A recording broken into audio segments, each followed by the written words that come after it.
आपसे ये सवाल है कि जो अवैसी है इन सब संभल घटना के बीच उनका भी एक बयान सामने आया है।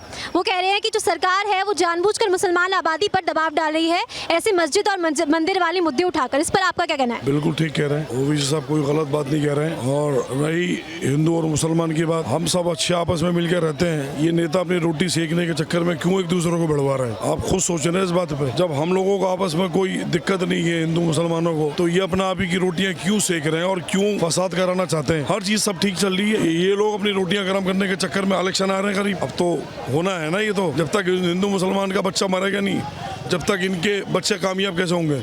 हमारे बच्चों को तो मार के इनके बच्चे बनते हैं, बताइए आप। सर मैं आपको रोकना चाहूंगी, मैं वापस आपके पास आना चाहूंगी। इनका कहना है कि जो ओवैसी का बयान आया है कि जो सरकार है वो मुसलमान आबादी पर दबाव डाल रही है, तो क्या आप इससे सहमत हैं? ओवैसी जी अपने हिसाब से कहेंगे, अदर पार्टियां अपने हिसाब से, सब लोग अपने हिसाब से राजनीति करता है। कहने का मतलब है कि इस देश में कोई भी गवर्नमेंट आती है, अब तक ऐसी कोई गवर्नमेंट नहीं आई कि जो आम पब्लिक को कहे कि आप देशभक्त बन के रहो, इस देश के हो तो देश का गाओ, फिलिस्तीन का ना गाओ, पाकिस्तान का ना गाओ, बिल्कुल जी बिल्कुल, आप भारत माँ का गाओ। बस यही परेशानी है विपक्ष पार्टियों के नेताओं को। आप इस देश का बन के रहोगे तो गवर्नमेंट आपको कहती है आप चले जाओ बांग्लादेश। क्यों नहीं ओवैसी जी, क्यों नहीं बांग्लादेश पे इतना घटना घट रहा है, क्यों नहीं ओवैसी जी बोल रहे हैं? ओवैसी जी को बोलना चाहिए ना, है कि नहीं? इतना बड़ा घटना घट रही है, आज इस देश की गवर्नमेंट जो कह रही है। तो क्या मतलब जो संभल में सर्वे हुआ है, जो जांच हुई है, वो गलत है क्या आपके हिसाब से? नहीं नहीं, गलत तो नहीं, सर्वे तो होना है। जानकारी देखिए, आपके बाप दादाओं की अगर कोई संपत्ति लूटा, सर्वे करने में कोई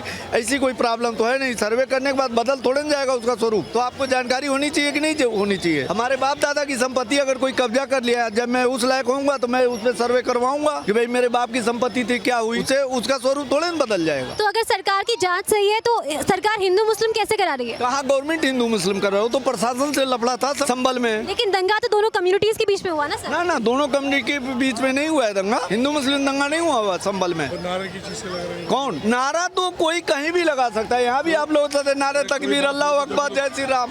नहीं ऐसा कोई नहीं, वो तो उद्देलित करने के लिए, उद्देलित करने के लिए लोग लगाते हैं नारे। आप क्या बोल रहे हैं? देखो भाई साहब जो कह रहे हैं कि ये जिसकी संपत्ति है, जिसकी जो संपत्ति है, जो ऑलरेडी रह रहा है, अब तो कानून भी कहती है जिसके पास 20 साल से संपत्ति है उसके बाप की है, अब तुम्हारा बाप की कहाँ से आ जाएगी बन के? तो देखो हिंदू मुसलमान का तो जो फाइट है, दिल में बैठा दी है नफरत है, वो खत्म ही नहीं हो सकती। कोई किसी का बाप भी खत्म नहीं कर सकता, नफरत तो बैठ चुकी है। और जो सलाहियतदार, जो समझदार लोग हैं, वो उन चीज़ों के ऊपर कभी आगे नहीं आएंगे, वो कहेंगे भाईचारा बना के रहो। तो जो जांच चल रही है संभल में, वो सही है या गलत है? अरे देखो भाई, जिसकी जो संपत्ति हो तो उसकी रहेगी।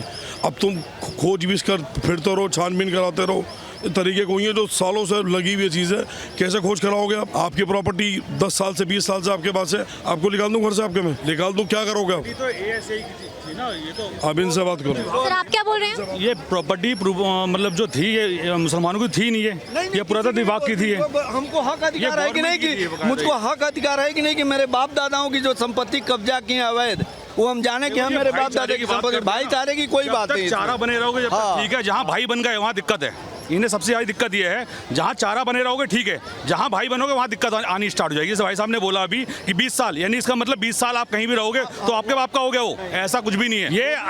ये अंग्रेजों के टाइम से ही, अंग्रेजों ने ये 19वीं शताब्दी में, 18वीं शताब्दी के एंड में कुछ वहाँ पे सर्वे हुआ था, तो ये पुरातत्व विभाग का था। ये वहाँ पूजा होता था हिंदू संस्कार में के भी है कि जब शादी ब्याह होता है तो हम लोग जा करके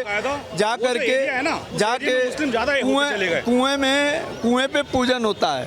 उस मंदिर, उस मस्जिद में पूजन होता था, अभी उसके बाद वो बंद हो गया। बकायदा बोर्ड लगा हुआ है उसके अंदर, पुरातत्व विभाग का बोर्ड लगा हुआ है कि आप किसी भी हिस्से को तोड़फोड़ नहीं कर सकते, कुछ भी नहीं। कहाँ बोर्ड लगा हुआ है सर? उसके अंदर, वो मस्जिद नहीं है, वो पुरातत्व विभाग का है, और वो शुरू से ही वहाँ पे के जो लोग हैं, जो पुराने लोग हैं, वो उसे मंदिर घोषित करते हैं वहाँ पे उसे। पर वहाँ पे जनसंख्या बढ़ने के कारण ये हुआ कि वहाँ पे मस्जिद है, वहाँ पे फिर उसका समाजवादी पार्टी की सरकार थी, उससे पहले कुछ मुसलमानों की सरकार रही है, जो मनमोहन सिंह की सरकार भी रही है, उन्होंने जबरन वहाँ पे मस्जिद करार कर दिया। ऐसा कुछ भी नहीं है, वो पुरातत्व विभाग की प्रॉपर्टी थी और वो मंदिर है, इसमें कोई दो राय नहीं है उसके अंदर। आप अगर डर रहे हैं तो खुदाई करवाएं, उसमें खुदाई भी नहीं करवा रहे हैं, सर्वे करवा रहे हैं आप। सर्वे खुदाई नहीं है, बस सर्वे भी नहीं करा रहे हैं वो। इसमें हिंदू मुसलमान वाली बात ही नहीं है, इसमें बात यह है जो हिंदू की प्रॉपर्टी है, हिंदू की सामान है, वो तो हिंदू देना चाहिए ना कम से कम, बस यही है, और कुछ नहीं है इसके अंदर। लेकिन सर विपक्ष का तो यही कहना है कि अगर ऐसे सर्वे करवाएगी सरकार तो हिंदू और मुस्लिम जो कम्युनिटीज है उनके बीच में झड़प होगी। देखिए ये पुरातत्व विभाग की प्रॉपर्टी है, ना कि ये मुसलमानों की है, ना कि हिंदू की है। ये पुरातत्व विभाग की प्रॉपर्टी है। जबरन किसी एक पक्ष ने कब्जा कर लिया है इस पे, और इसमें कोई दूसरी कोई बात है ही नहीं इसके अंदर हिंदू मुसलमान की। देखिए आप कुतुब मीनार है, ये पुरातत्व विभाग का है। अगर कोई कहेगा जी ये हमारे बाप दादा ने बनवाया है, वो तो गलत है ना। ये जब शुरू से किसी एक पक्ष की नहीं रही है, तो एक पक्ष की कैसे बना दी गई है प्रॉपर्टी? अखिलेश यादव तो कह रहे हैं कि सरकार जानबूझकर ये हिंदू मुस्लिम करवा रही है अपने वोटर बैंक बनाए रखने के लिए। हाँ, हिंदू मुसलमान तो हुआ ही नहीं, वहाँ पे प्रशासन और एक पक्ष की बात थी। वहाँ हिंदू तो आए ही नहीं, हिंदू की तो कुछ बात ही नहीं थी उसके अंदर। हिंदू मुसलमान तो हुआ ही नहीं है। हिंदू मुसलमान किसी जहन में बैठा हुआ है। जब से मोदी सरकार आई है, जब से लोगों के दिमाग में बैठ गया हिंदू मुसलमान। अगर कोई आपकी प्रॉपर्टी और आपको चाहिए वापस, तो इसमें हिंदू मुसलमान वाली क्या बात आ जाती है? हिंदू मुसलमान तो यहाँ बहुत सेफ है, यहाँ पे हिंदू मुसलमान वाली बात ही नहीं है। यहाँ पे कुछ जो अराजकत्व जो नेगेटिव लोग हैं, वो इसको हिंदू मुसलमान बनाना चाह रहे हैं, और कुछ बात नहीं है इसके अंदर जी। और वैसे तो कह रहे हैं कि जो सरकार है वो ऐसे सर्वे करवा कर मुसलमान आबादी पर दबाव बना रही है। देखिए आप, ये पुरातत्व विभाग की प्रॉपर्टी है, ये तो सबको मालूम है। अब एक पक्ष अगर कब्जा कर लेती है इसमें, तो इसमें दिक्कत है ना। ये पुरातत्व विभाग की प्रॉपर्टी है तो पुरातत्व विभाग को दो बस, और इसमें कुछ दूसरी बात नहीं है इसके अंदर। जैसे ये प्रॉपर्टी आपके कुतुब मीनार है, इसमें आज आप जाएंगी तो उसके तमाम पिलर पे देवी देवताओं की मूर्तियां हैं, देवी देवताओं की मूर्तियां हैं। क्योंकि मैं अभी गया था, कहिए तो मैं उसका रिकॉर्डिंग रखा हूँ, दिखा दूँ आपको। मैं अभी गया था, उसमें रिकॉर्डिंग करके लाया हूँ, कहिए तो मैं दिखाऊँ।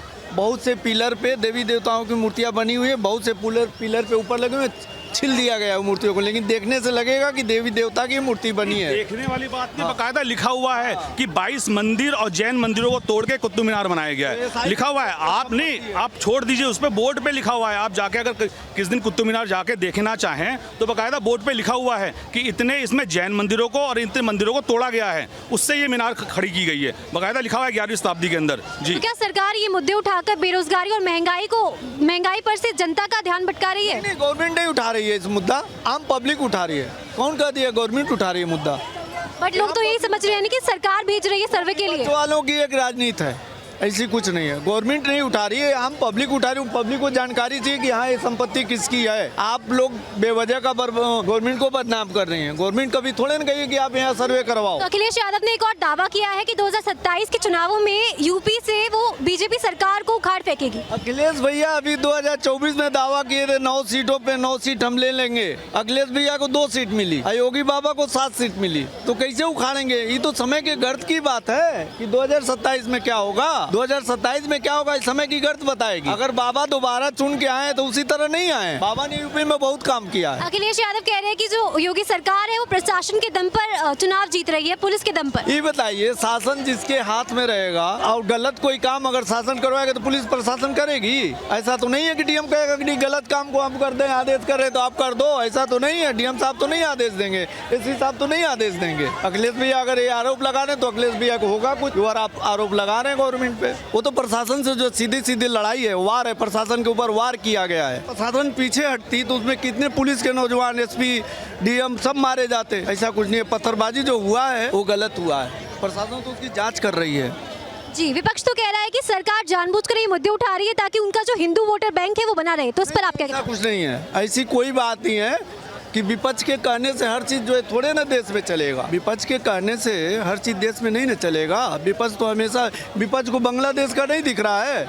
बांग्लादेश में इतने घटनाएं घट रही हैं, वो विपक्ष को नहीं दिख रहा है। कौन सा विपक्ष का नेता बोला है बांग्लादेश के विरोध में? किसी का स्टेटमेंट हो तो बता दीजिए आप।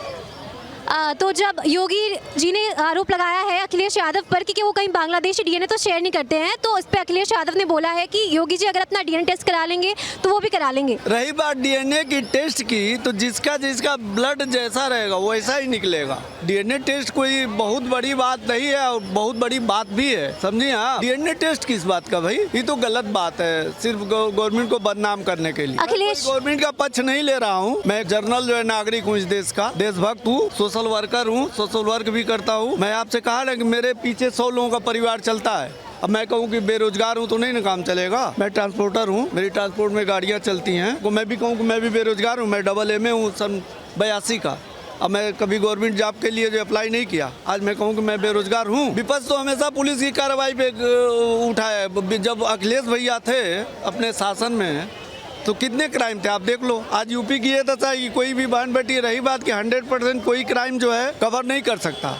70 साल का कैंसर 7 बरस में नहीं दूर हो सकता, उसके लिए टाइम चाहिए। ये 70 साल का कैंसर जो पला बड़ा है ना, डॉक्टर के पास भी आप जाओगे तो डॉक्टर बोलेगा कि भैया टाइम लगेगा इसमें।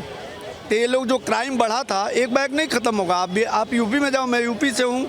आज यूपी की बहन बेटियाँ 2 बजे रात में निकलती हैं घर से, चली जाती है अपने घर पे। 80% तो सही है, 20% है अपवाद, वो भी धीरे धीरे सही हो जाएगा।